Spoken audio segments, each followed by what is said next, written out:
ہشام بن عروہ نے اپنے باپ عروہ بن زبیر کے واسطے سے بیان کیا، انہوں نے حضرت عائشہ رضی اللہ تعالی عنہا سے آپ نے فرمایا کہ غزوہ خندق میں سعد رضی اللہ تعالی عنہ کے بازو کی ایک رگ اکحل میں زخم آ گیا تھا۔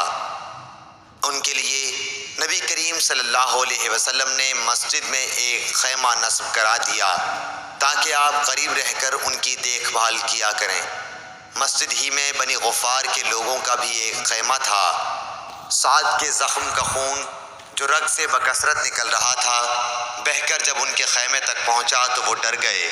انہوں نے کہا کہ اے خیمے والو، تمہاری طرف سے یہ کیسا خون ہمارے خیمے تک آ رہا ہے؟ پھر انہیں معلوم ہوا کہ یہ خون سعد کے زخم سے بہہ رہا ہے۔ حضرت سعد رضی اللہ تعالیٰ عنہ کا اسی زخم کی وجہ سے انتقال ہو گیا۔ صحیح بخاری حدیث نمبر 463۔